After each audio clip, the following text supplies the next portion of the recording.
E se eu te dissesse que naquele 0-0 da seleção brasileira, naquele jogo que te deu sono e frustração, existe um segredo escondido?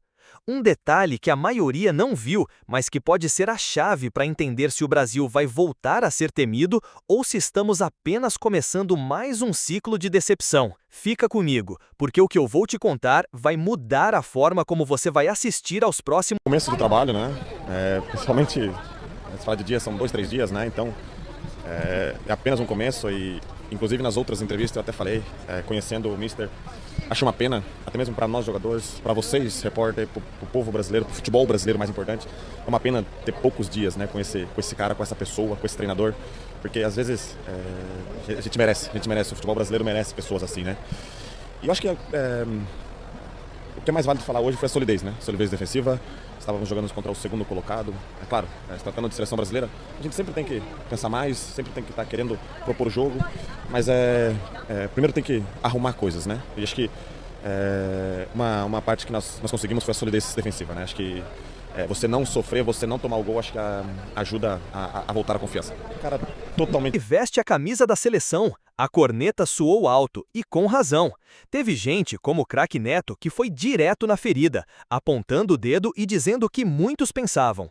Com Andrei, Martinelli e Matheus Cunha, a gente vai ganhar Copa do Mundo?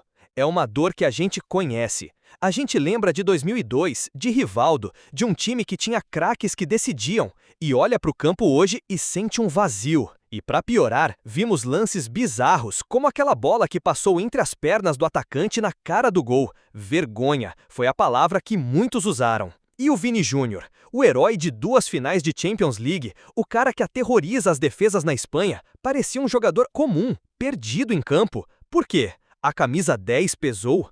O esquema tático o engessou? Ou será que ele simplesmente não consegue virar a chave para jogar pelo Brasil? Essa é a primeira peça do quebra-cabeça que Ancelotti precisa resolver, e é uma peça que vale um título mundial. Mas agora, presta atenção, porque é aqui que o segredo começa a ser revelado. Enquanto a maioria só via o caos, os olhos mais atentos perceberam algo diferente, uma mudança silenciosa, mas fundamental. Pense no Ancelotti não como um técnico, mas como um engenheiro que pega uma casa em ruínas. Qual a primeira coisa que ele faz? Ele não começa pintando a parede da sala, ele reforça a fundação para que a casa não desabe. E a fundação do Brasil estava desabando. A gente vinha tomando gols bobos, a defesa era uma peneira. E no jogo contra o Equador, o que vimos? Um sistema defensivo sólido. Todas as bolas aéreas foram nossas. Os zagueiros jogaram com uma segurança que não víamos há muito tempo. O Equador, um time forte e rápido jogando em casa, praticamente não nos ameaçou. Ancelotti estancou a sangria. Esse, meu amigo, é o primeiro sinal. Ele está construindo a casa pelo alicerce, de trás para frente. E tem mais. Você viu o sorriso do Casemiro na entrevista pós-jogo? A leveza dos jogadores? A imprensa mundial está de olho nisso. Mas assim, no momento que a gente vive, né, de uns jogos difíceis que a gente teve, nos últimos jogos contra a Argentina e outros jogos assim também, então acho que a gente conseguiu buscar reencontrar um pouco essa confiança, né, que a gente tinha. Talvez não foi o nosso melhor jogo, mas teve uma evolução nos jogos passados que a gente vinha fazendo, né, principalmente no quesito defensivo, né. Esperava mais e acredito que todo torcedor brasileiro tinha uma expectativa maior em relação à seleção. A gente sabe que o nome do Ancelotti já carrega uma credibilidade automática e o trabalho não funciona dessa forma, não é tão imediata assim a mão do treinador na equipe. Só teve 3 treinos e do outro lado também um bom adversário. A seleção equatoriana do BKSS é um time bem organizado, um time que não estava na segunda colocação das eliminatórias à toa, mas feitas essas ressalvas, é uma estreia decepcionante, e aí muito menos pelo Carlo Ancelotti e muito pelo que a gente está cansado de ver na seleção. Jogadores que não conseguem render o que rendem nos clubes, e aí são vários, né?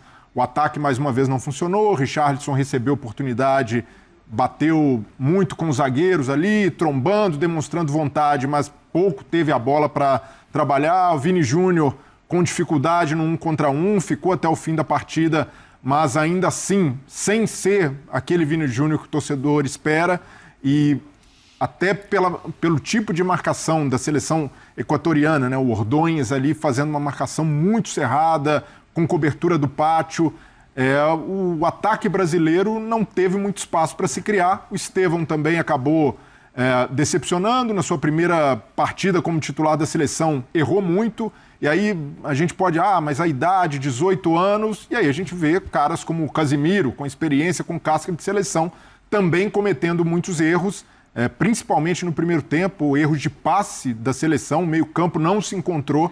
Então, o Ancelotti já teve ali o choque de realidade, né? Uma coisa é treino, observar, ver jogador que dá resposta, outra é jogo e observar que há muita coisa para se consertar, para se aprimorar na seleção. E o Ancelotti também, a gente precisa entender esse contexto em que ele chega. É um treinador de primeiro escalão do futebol mundial que assume uma seleção que hoje não está nesse patamar. Uma seleção que hoje, com boa vontade, está no segundo escalão e ele vai ter trabalho para elevar o Brasil de patamar.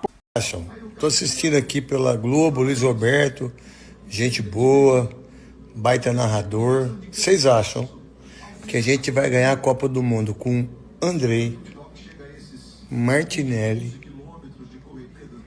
Matheus Cunha? Vocês têm ideia que foi a última seleção que a gente ganhou o título? Ronaldo, Ronaldinho, Rivaldo. E ainda tem os babacas ainda que fala do Rivaldo. Cara, juro, não é querer só cornetar, mas que coisa feia, que coisa horrível. Não, e o que mais me deixa impressionado, teve uma bola que o cara meteu pro Matheus Cunha, a bola passou entre as pernas dele. Entre as pernas. Cara, que vergonha. Tá. Parabéns aí. A gente viu hoje com o Ancelotti diz mais respeito aos jogadores do que ao Ancelotti. E aí eu volto um pouquinho no tempo recente para fazer uma defesa dos trabalhos muito criticados, por mim inclusive, né? Eu me incluo aí nessa crítica, do Dorival e do Fernando Diniz. Eu desci a lenha no Fernando Diniz, depois desci a lenha no Dorival. Ou seja, praticamente o mesmo... Um abraço para a Central. Praticamente o mesmo grupo que esses caras usaram aí, com poucas mudanças. E eles não conseguiram extrair nada. Tudo bem, é só um primeiro jogo do Ancelotti, mas assim...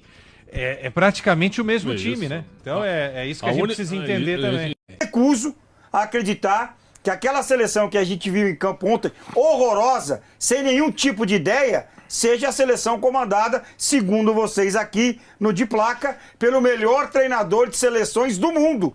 É impossível. Ricardo, só teve 2 treinos. Ferre-se! Dane-se! Alguma coisa tinha que ter.